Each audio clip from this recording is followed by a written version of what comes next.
Akrasia, perang dengan diri yang tak pernah menang. Ada satu hal yang paling konsisten dilakukan manusia sejak zaman batu sampai zaman scroll TikTok. Mengkhianati diri sendiri. Kita tahu jam 10 harus tidur, tapi jam 2 pagi masih menatap layar sambil berkata, episode terakhir abis ini, sumpah. Episode terakhir itu sudah lewat 3 jam lalu.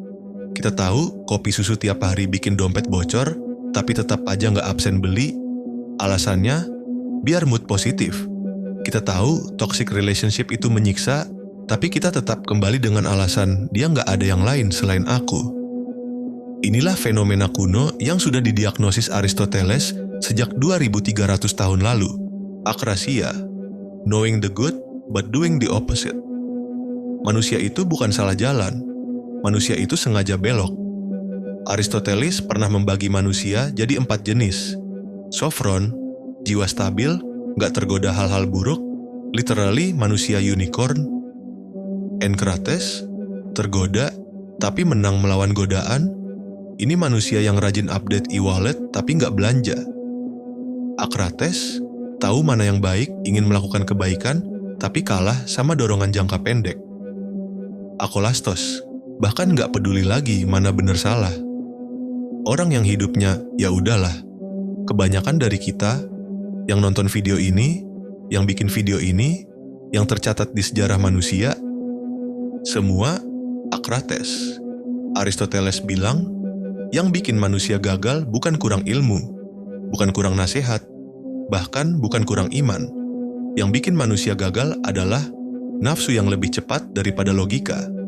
Kalau akal adalah Google Maps, maka keinginan adalah motor yang ngebut masuk gang tanpa lihat rute.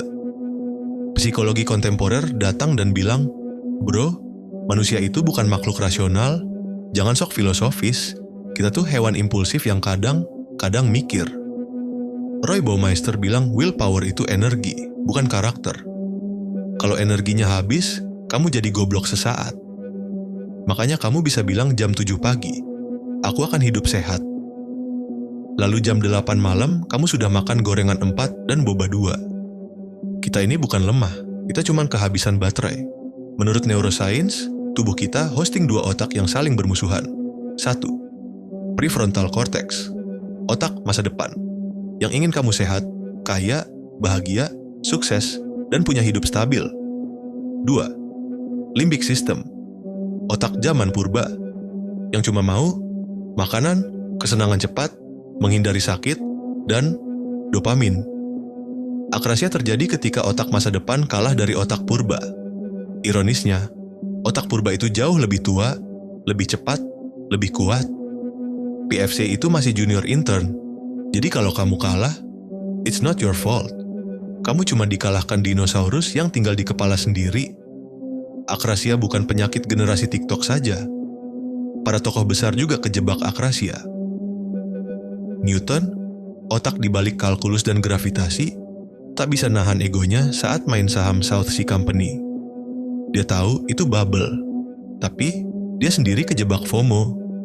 Hasilnya, neuron bangkrut, bahkan jenius paling jenius pun kalah oleh akrasia impuls.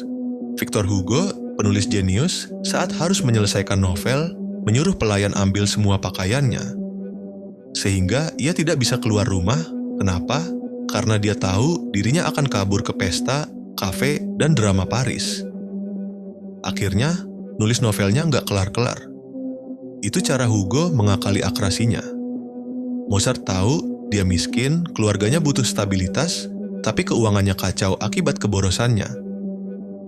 Dia tetap ke pesta, beli baju mahal, dan hidup mewah. Impulsif dalam semua keputusan finansial. Mozart terjebak akrasia finansial. Nikola Tesla kerja 84 jam seminggu non-stop dan minum kopi 40-50 cangkir sehari. Dia tahu itu merusak tubuhnya, tapi tetap dilanjutkan sampai mental breakdown. Tesla ternyata ngalamin akrasi versi overwork. Beethoven tahu kemarahannya menghancurkan relasi sosialnya, menghancurkan keluarga, menghancurkan reputasinya. Tapi dia tetap meledak berkali-kali. Contoh akrasi emosional versi temperamen jenius. Manusia bukan makhluk yang tidak tahu. Manusia adalah makhluk yang tahu tapi tetap melakukan sebaliknya. Apalagi zaman sekarang yang sistemnya memaksa kita gagal. Kita makin punya alasan buat akrasia. Kita manusia yang serba tahu tapi tak pernah jadi. Kita tahu teori produktif. Kita tahu langkah sukses. Kita tahu tips kesehatan. Kita tahu hubungan dan batasan. Kita tahu semuanya. Tapi kita tetap melakukan yang sebaliknya. Karena struktur sosialnya tidak mendukung kehendak kuat. Struktur sosial mendukung kehendak instan. Kita ini generasi yang kalau ditanya, kenapa nggak kamu lakukan? Jawabannya, iya tahu, besok. Tapi besok itu konsep yang tidak pernah ada dalam fisika. Lalu solusinya apa? Versi sinis absurd jawabnya gini. Tidak ada solusi total. Karena akrasia bukan bug. Akrasia itu foundational flaw dalam desain manusia, tapi kita bisa bikin negosiasi damai. Yang harus dilakukan bukan melawan diri sendiri, tapi mengerti struktur yang menyebabkan kita kalah. Bukan melawan dopamin, tapi menata dopamin. Bukan memaksa disiplin, tapi mengondisikan lingkungan. Bukan ingin jadi sempurna, tapi menciptakan friksi kecil agar pilihan baik lebih mudah. Aneh ya, solusi akrasia bukan kemauan kuat, solusi akrasia adalah mengurangi kebutuhan kemauan. Pada akhirnya, akrasia adalah bukti bahwa manusia itu rapuh, kompleks, penuh kontradiksi. Manusia itu istimewa bukan karena selalu benar.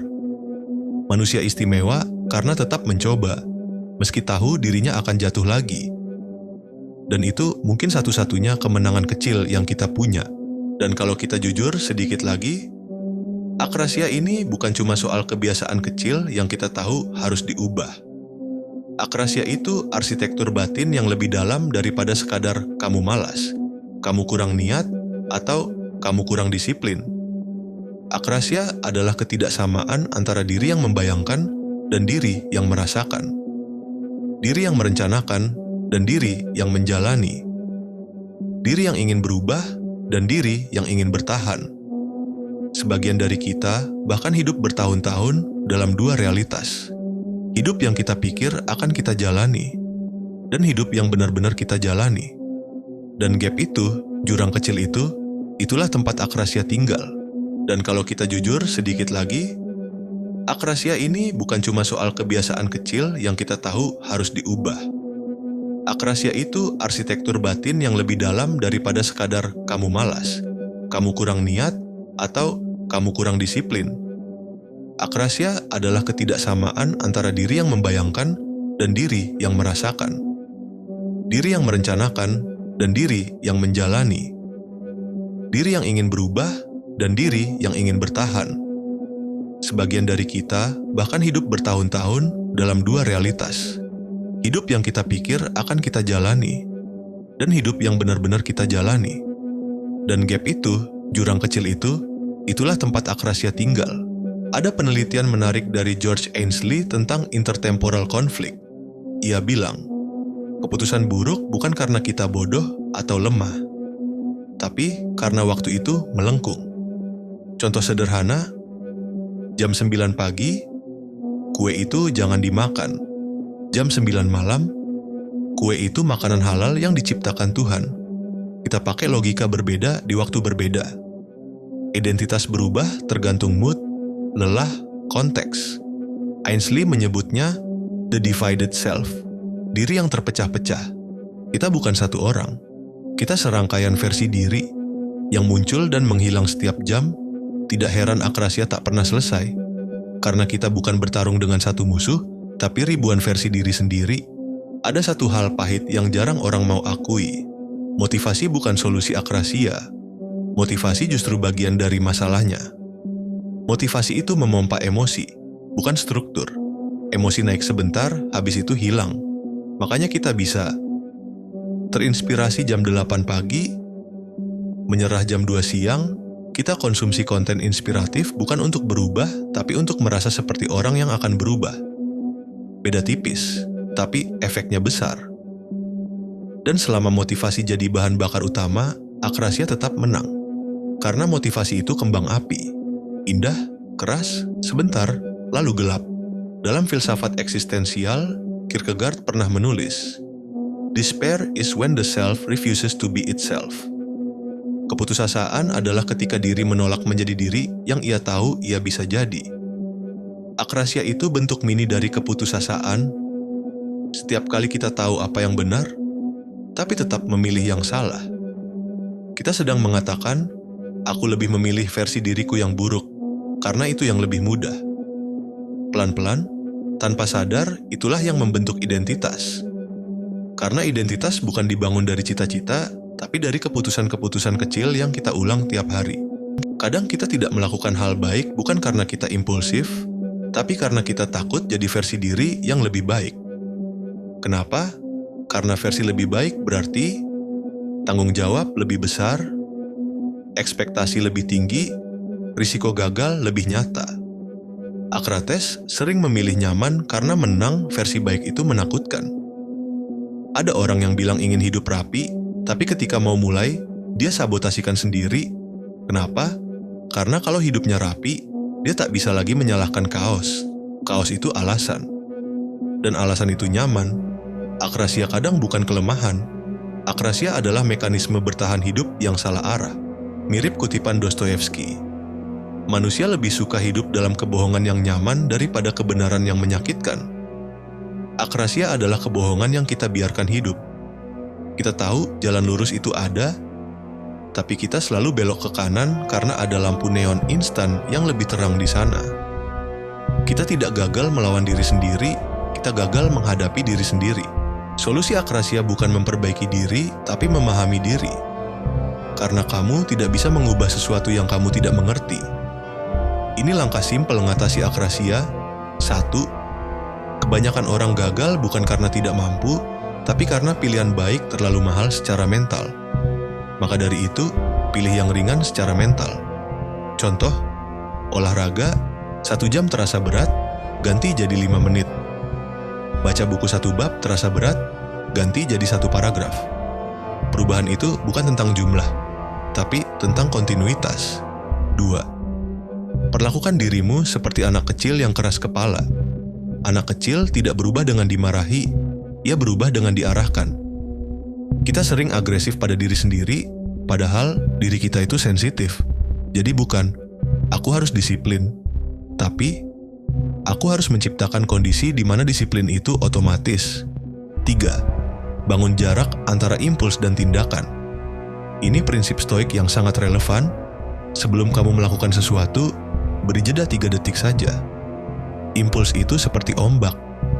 Kalau kamu kasih waktu, ia melemah. 4. Sadari bahwa identitas dibangun dari tindakan terkecil. Setiap kali kamu memilih hal yang benar, meskipun kecil, kamu menulis ulang identitasmu. Kemenangan kecil itu bukan remeh. Itulah yang membangun fondasi masa depan. Pada akhirnya, mungkin kebesaran manusia bukan pada kemampuannya melawan akrasia, tapi pada kemampuannya mengambil 1 langkah kecil lagi meski tahu dirinya akan jatuh lagi. Kita tidak diciptakan untuk sempurna. Kita diciptakan untuk terus melanjutkan.